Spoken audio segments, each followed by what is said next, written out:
Being the invisible janitor for an energy tech company worth tens of millions of dollars teaches you an expensive lesson. The person holding the server passwords wields the real power, not the idiot in the custom suit. When the founder's silver spoon nephew pushed me out to pave the way for his massive embezzlement, he expected tears. He did not know I had already dug a flawless digital grave, and he was happily jumping right into it. Hello, wonderful listeners of Boss Revenge Stories. Our channel was recently demonetized by YouTube, leaving us with no budget to keep operating, but we refuse to stop bringing you these thrilling tales. If you enjoyed today's story, please consider supporting us with just $1 so we can pay our hardworking team to cover their living expenses and continue creating for you. You can donate by scanning the QR code on the screen or clicking the link in the description or comments. My name is Olivia Grant. I am 38 years old, and until recently, I was the operations manager at Vertigrid Solutions, a clean energy and smart grid provider based in Denver, Colorado. For 8 long years, I was the human band-aid holding the entire corporate machine together. Whenever a shipment of crucial solar core components got stalled at the port at 3 in the morning, I was the one making the frantic, sleep-deprived phone calls to save our supply chain. Whenever our top-tier suppliers threatened to walk away because accounting messed up a wire transfer, I was the one who bought them expensive dinners, smoothed their ruffled feathers, and kept our grid projects running. I did all of this quietly, never demanding a round of applause or a meaningless Employee of the Month certificate. My working philosophy has always been painfully simple. I do not do flashy slide decks, and I absolutely refuse to kiss up to executives at networking events. Instead, I simply made sure I controlled every vital operational lifeline in the building. I held the master keys to our legal contracts, the complex vendor agreements, and the back-end backup source codes that absolutely no one else in the executive suite ever bothered to read. If you want real, untouchable job security, you do not need to be the loudest voice in the boardroom. You just need to be the person who knows exactly which wire to cut if the system goes rogue. For a long time, things were genuinely good under our founder and former chief executive officer, Richard Sterling. The company culture was undeniably chaotic. We severely lacked strict corporate processes, and our human resources department was practically non-existent. But there was a profound, undeniable respect among us. We were a tight-knit crew of exhausted, dedicated professionals who pulled all-nighters together, fueled by terrible break-room coffee and a shared belief that we were building something that mattered. Richard was a gruff, old-school leader who valued blind loyalty and raw effort over fancy degrees. He trusted my judgment completely, and in return, I made sure his company never missed a beat. Then came the warning sirens of the incoming hurricane. Out of nowhere, Richard called an emergency all-hands meeting to announce he was retiring early to undergo serious medical treatment. We were all heartbroken to see him step down. But the real devastation came with his succession plan. Instead of promoting a seasoned executive from our board, Richard handed the entire keys to the kingdom over to his nephew, Julian Vance. Julian had just returned from what his wealthy family proudly called studying abroad in Europe. Of course, everyone in the office knew that was just a polite, corporate way of saying he had flunked out of a wildly expensive university after spending his tuition on yacht parties. We went from a leader who built an empire from the ground up to a spoiled rich kid who had never worked a real day in his life. The golden era of Vertigrid was officially dead, and the nightmare was just clocking in. Julian strutted into the office on his very first Monday, looking like a walking parody of a Silicon Valley startup brochure. He wore a ridiculously overpriced black turtleneck and pristine white sneakers, clearly aiming for that minimalist tech mogul aesthetic, but he just looked like a high school drama student playing dress-up.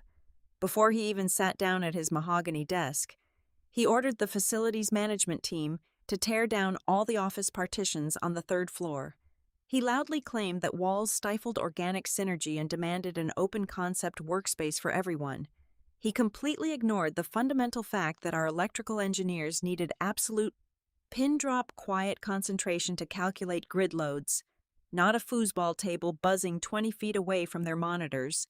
To top off his grand entrance, he sent out a mandatory company-wide email insisting that absolutely no one refer to him as the Chief Executive Officer. Instead, he demanded, in bold red font, to be addressed as the Chief Visionary Officer. It only took him 48 hours to start aggressively dismantling the vital core of our daily operations, without a single performance review, a shred of documentation, or a moment of consultation with human resources. He unceremoniously fired 3 of our most seasoned senior engineers. These were the brilliant, exhausted men and women who had practically built our smart grid infrastructure from scratch using sheer willpower. In their place, Julian brought in 3 of his former fraternity brothers, giving them the vague, heavily inflated titles of strategic advisors. These newly minted executives did not know the difference between a high-voltage solar inverter and a standard kitchen toaster. What they did know, however, was exactly how to burn through tens of thousands of dollars of our operational budget in record time. They expensed lavish steakhouse dinners, high-end golf outings, and premium bottle service at downtown nightclubs, neatly categorizing the massive corporate credit card receipts as intensive market research and client networking. But the sheer, unadulterated incompetence soon crossed the line from annoying into active, dangerous sabotage. A few weeks into his chaotic reign, Julian unilaterally canceled our long-standing contracts with our most reliable, industry-certified material suppliers. Without looping me into the procurement chain or running a single compliance check, he signed an exclusive multi-million-dollar vendor agreement with a brand-new supplier. A quick, quiet background check on my end revealed this new entity was nothing more than a shell company registered in a notorious offshore tax haven. It did not take a forensic accountant to smell the massive kickbacks he was aggressively funneling into his own pockets. Because of this shady, unauthorized switch, the high-grade industrial materials we desperately needed for our crucial winter grid project were instantly bottlenecked.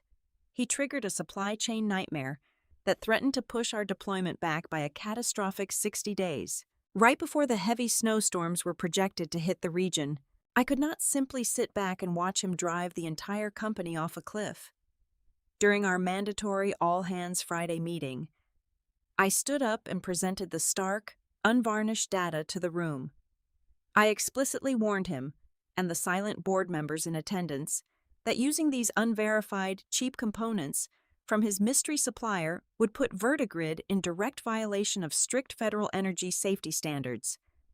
I calmly explained that if a severe winter storm hit and our grids failed due to subpar wiring, we would be facing massive federal fines, devastating lawsuits, and potential criminal negligence charges. Julian did not even blink. He leaned back in his ergonomic leather chair, flashed a highly condescending smirk, and grabbed the microphone. "Olivia," he sighed loudly into the mic, making sure his patronizing tone echoed through the entire conference room. "This right here is exactly the kind of dinosaur thinking that hinders true innovation. We are disrupting the energy sector, and disruptors do not obsess over outdated, bureaucratic compliance manuals. Try to keep up with the future, or step aside." The public humiliation stung, but I swallowed my pride. However, the true breaking point, the absolute final straw, arrived the following Tuesday morning. I received an urgent, automated alert from the payroll system regarding a massive, unprecedented budget reallocation. Julian had made the executive decision to drastically slash the comprehensive health insurance plan for our field technicians. These were the hardworking men and women who physically climbed freezing transmission towers in the dead of winter, risking their lives and their limbs in extreme weather to keep the lights on for thousands of homes. He ruthlessly cut their premium coverage to free up nearly $80,000 in the quarterly budget. And what was this newly freed capital used for?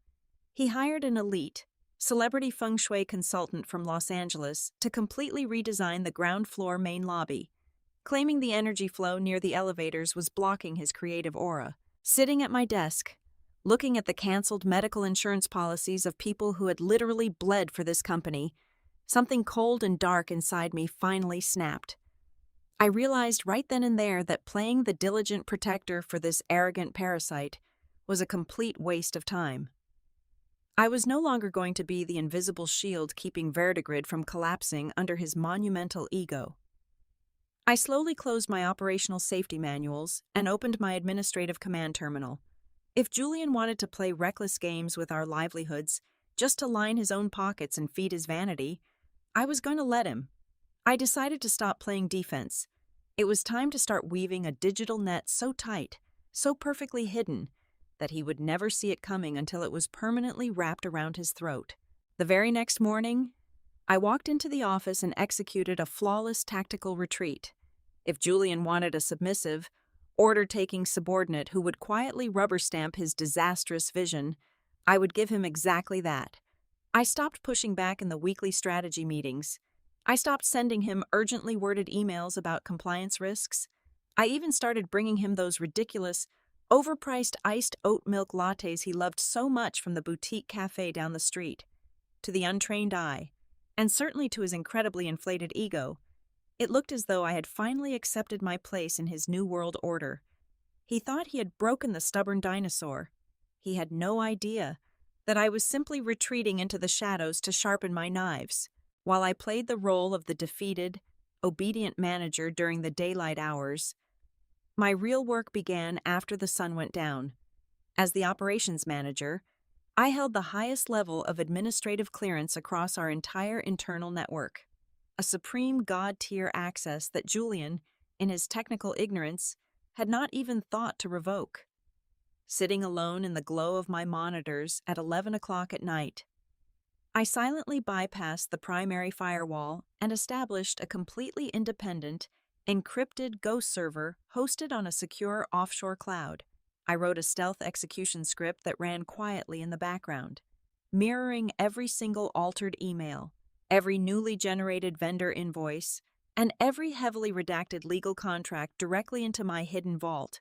I was meticulously cataloging the digital fingerprints of his corporate slaughter. It was during one of these deep, forensic dives into the general ledger that I stumbled upon a financial black hole so massive it made my blood run completely cold. The offshore shell company from his first week was merely a distraction, a small-time grift to test the waters. The real hemorrhage was buried deep within the research and development budget. I tracked a series of highly obscured wire transfers, disguised under the incredibly vague billing code of external consulting fees. We were bleeding millions of dollars. Specifically, over $3.5 million had been siphoned out of our operational accounts over the past month alone. I followed the digital paper trail through a labyrinth of dummy corporations until it finally terminated at a single, shadowy entity named Apex Corp. The name sent a shockwave through my system. Apex Corp was a notoriously ruthless, fiercely competitive conglomerate in the clean energy sector, a company that had spent the last 5 years desperately trying to crush Verdigrid into the dirt. My heart hammered against my ribs as I dug deeper. If Julian was funneling our cash to our biggest rival, he was not just a greedy, incompetent embezzler, he was committing absolute corporate treason. I immediately pulled the night shift server access logs, scanning the heavily encrypted traffic routing through our virtual private network. That was when I uncovered the first massive, earth-shattering twist of this entire nightmare. At 2:15 in the morning, 3 nights in a row, Julian's personal executive credentials had bypassed the standard file directories and tunneled straight into our most heavily guarded digital asset, the secure engineering vault. He was not just stealing our capital. I watched the packet transfer logs in real time as he authorized massive data downloads. He was systematically extracting the raw, uncompiled blueprint data for our next-generation solid-state storage battery. This was the absolute crown jewel of Verdigrid, a revolutionary piece of proprietary technology that our founding engineers had spent 7 years perfecting. It was worth hundreds of millions of dollars in future licensing alone. And Julian was quietly packaging it up in compressed zip files to sell directly to Apex Corp. He was planning to gut the company entirely, sell our technological soul to the highest bidder, and walk away a very rich man while the rest of us went down with the sinking ship. I knew I could not detonate this bomb on my own. If I simply marched into the boardroom with a stack of printed server logs, Julian would easily spin the narrative. He would claim his account was compromised, blame it on a phantom Russian hacker, or worse, use his executive power to frame a low-level network technician for the breach. I needed a weapon that was far more powerful than my own word. I needed an external executioner. I picked up my encrypted personal phone and made a highly confidential call to Victoria Hayes. Victoria was a notoriously ruthless, razor-sharp senior auditor at the venture capital firm that was currently in the final stages of preparing a $50 million Series C funding injection for Vertigrid. She was a woman who could spot a forged financial statement from a mile away and had a legendary reputation for destroying fraudulent founders without breaking a sweat. We arranged a clandestine meeting at a dimly lit, high-end hotel bar downtown, far away from the corporate district. I slid a sleek, black encrypted drive across the polished mahogany table. Victoria plugged it into her secured tablet, her cold, piercing eyes scanning the raw data, the falsified invoices, and the horrific server logs. For 10 agonizing minutes, she did not say a single word. Finally, she closed the tablet, took a slow sip of her gin martini, and looked me dead in the eye. "He is an absolute amateur," Victoria whispered, her voice laced with pure, unadulterated venom. "But you are entirely correct, Olivia. If we take this to the board right now, his high-priced defense lawyers will create reasonable doubt. They will claim someone spoofed his IP address or that a disgruntled employee planted the evidence to ruin his reputation. We cannot just show them a money trail. We need to catch him in the act of handing the physical weapon to the enemy." "So, how do we guarantee his destruction?" I asked, leaning closer over the table. "We do not expose him today," Victoria replied smoothly, a dangerous smile playing on her lips. "We wait. We let him think he is invincible.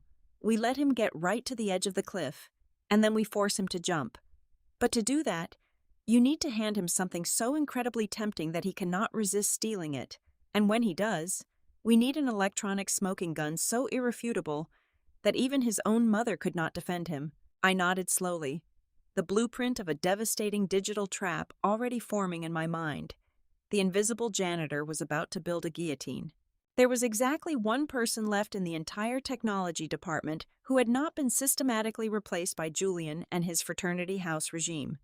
His name was Marcus, a brilliantly paranoid senior network architect who had survived the recent corporate purges simply because Julian possessed absolutely no idea what a network architect actually did on a daily basis. I cornered Marcus in the freezing, windowless server room on a Wednesday evening and laid out the entire, horrifying conspiracy. I showed him the offshore accounts, the missing millions, and the server logs, proving Julian was stealing the core designs. Marcus did not hesitate for a single second. He was fully in.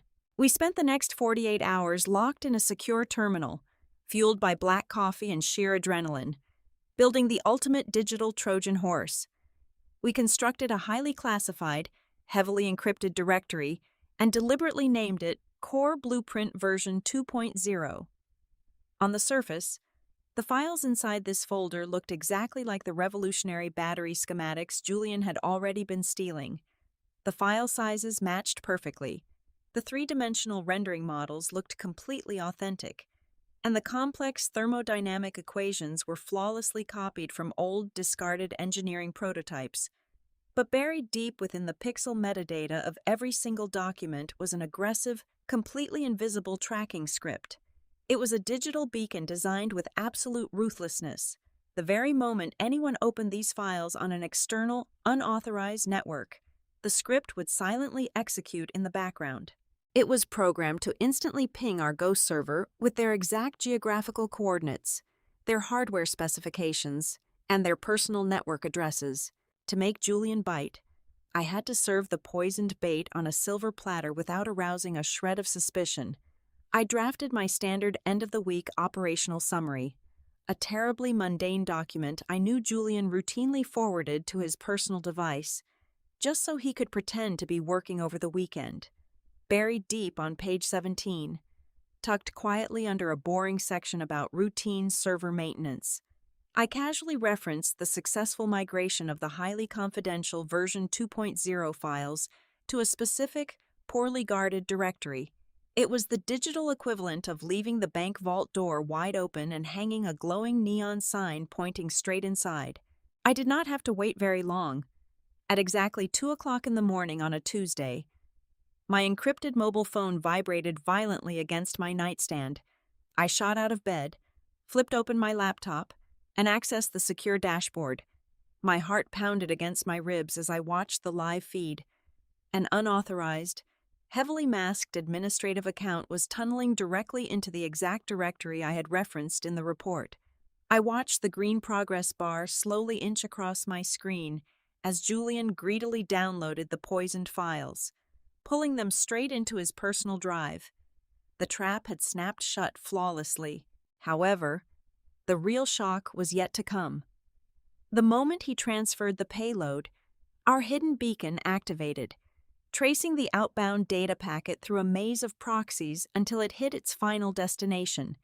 It locked onto a secure private server farm located in the Nevada desert. Registered to Apex Core, but Marcus had aggressively engineered the beacon to dig much deeper than standard routing protocols. It maliciously scraped the active directory of the receiving network, pulling the registered legal names of the system administrators and primary shareholders.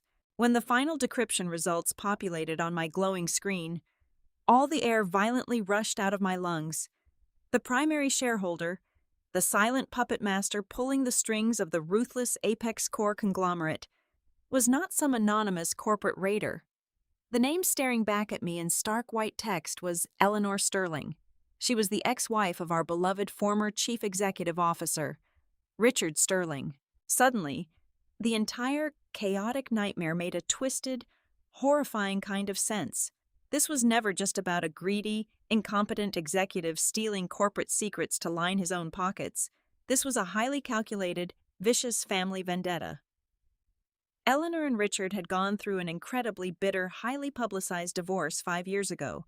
Now, she was using Julian, her own foolish, arrogant nephew by marriage, as a Trojan horse to obliterate the company her ex-husband loved more than anything else in the world.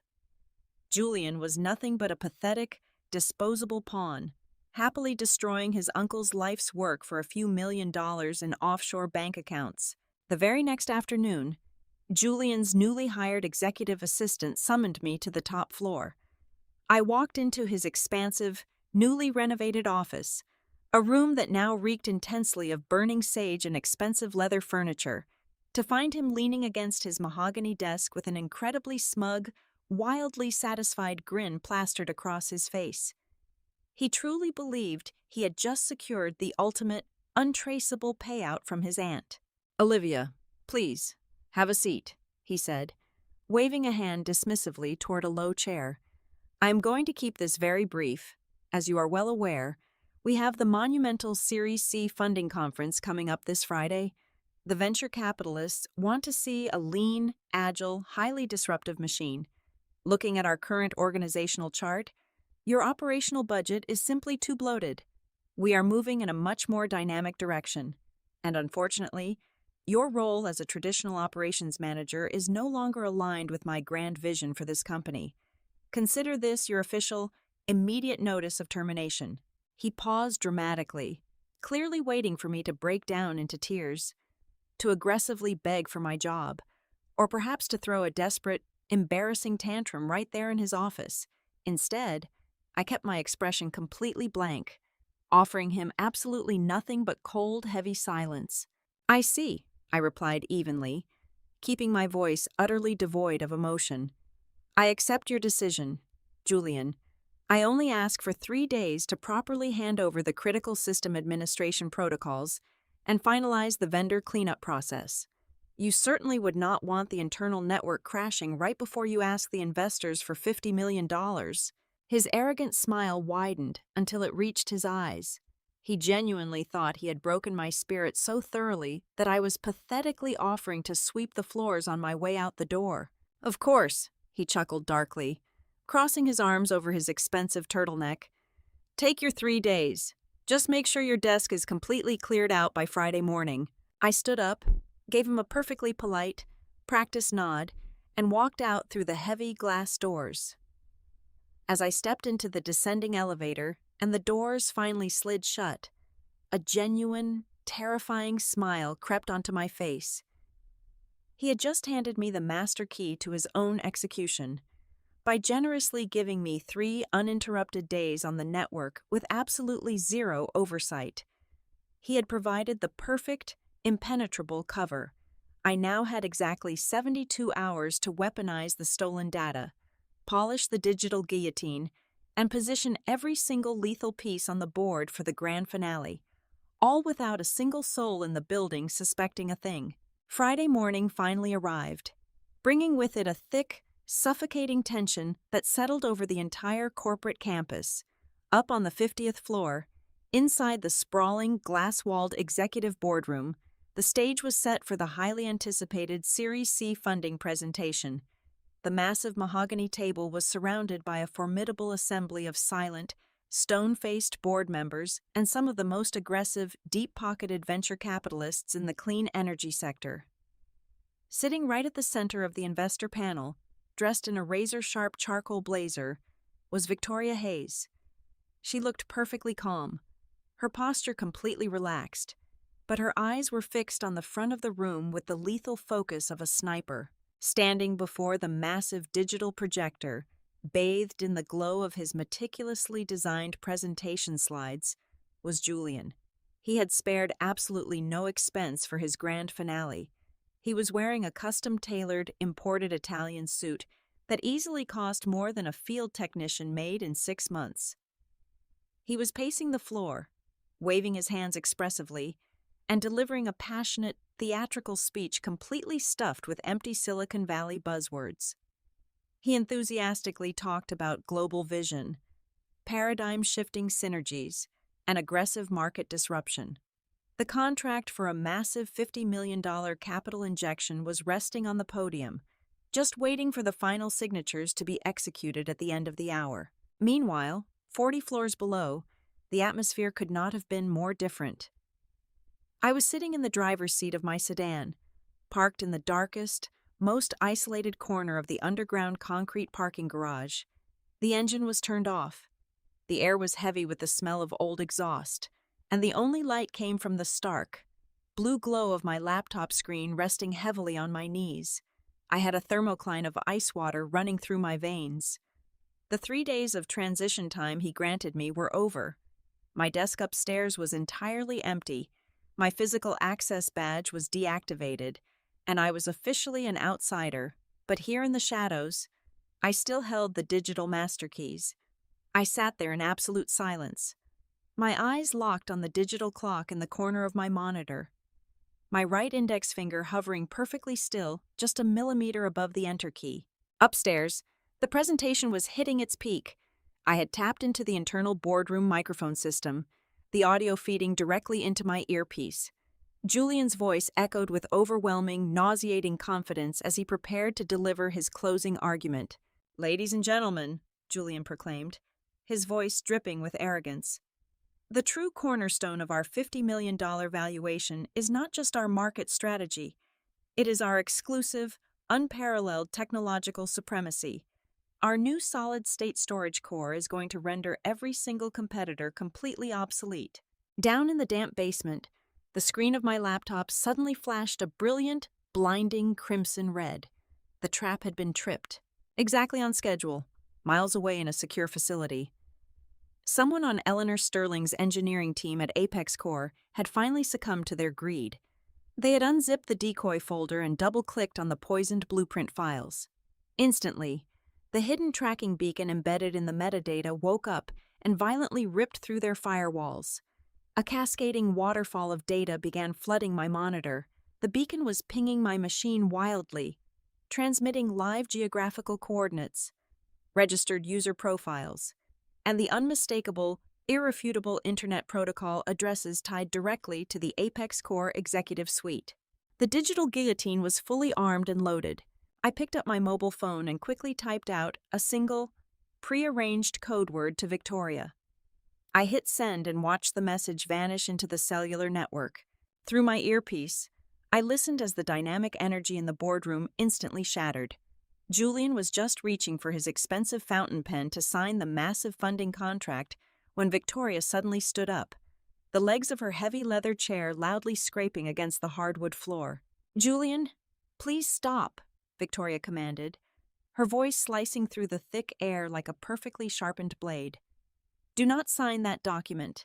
I need your IT department to immediately project a secondary link onto the main screen. We have a real-time risk assessment protocol that needs to be reviewed by the entire board. Right this very second."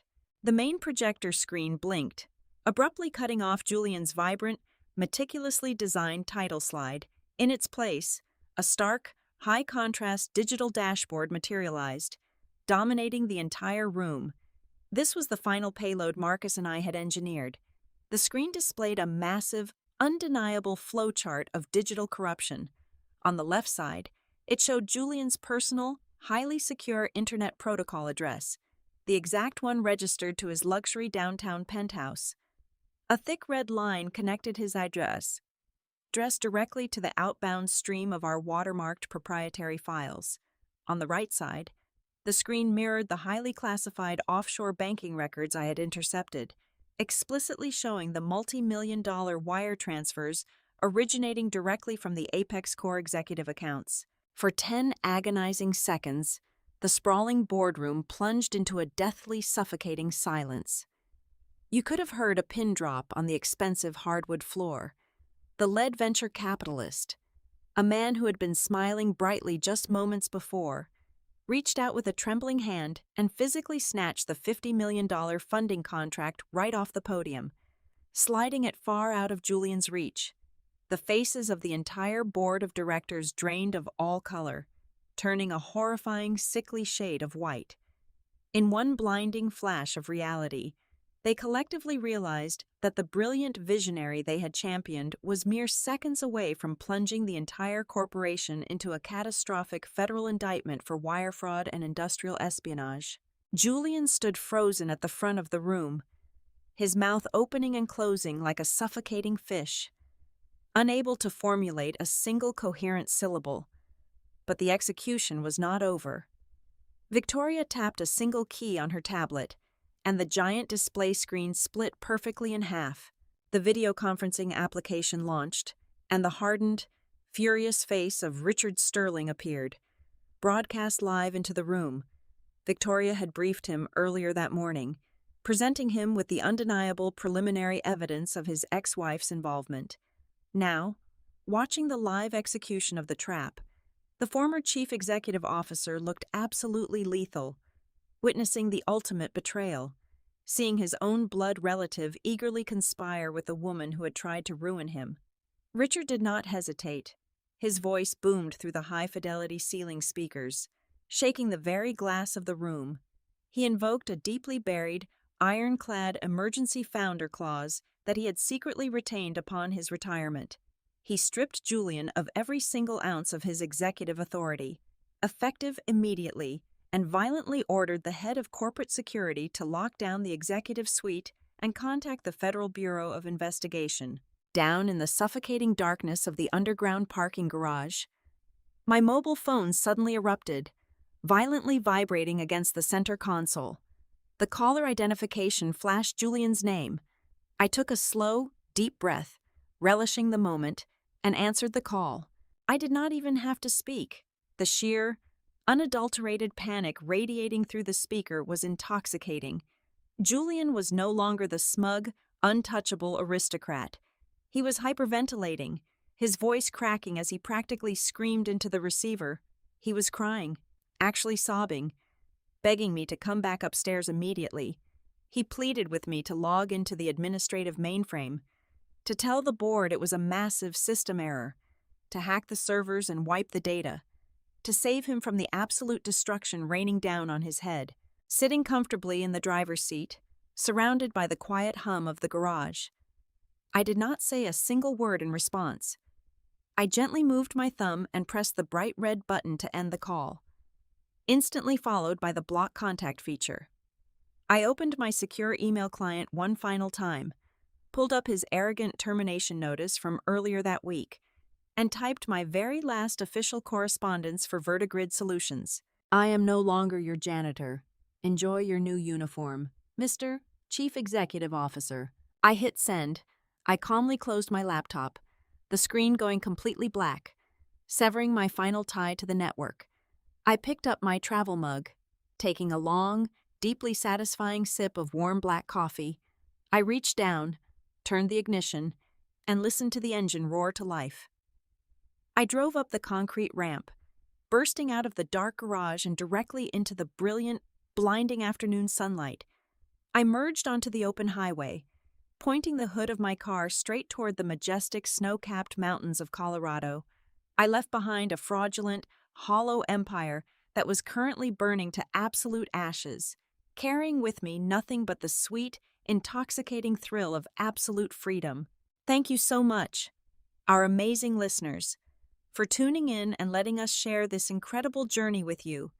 We would love to know where you are listening from, so please drop your city or country in the comments below. If you found today's story entertaining and satisfying, please consider helping us out with just a $1 donation. You can simply scan the QR code right here on your screen, or click the secure donation link provided in the description and the pinned comment. Your generous support is the only way we can pay our dedicated staff, help them feed their families, and keep this channel alive to bring you even more thrilling tales of revenge. Stay strong, and we will see you in the next story.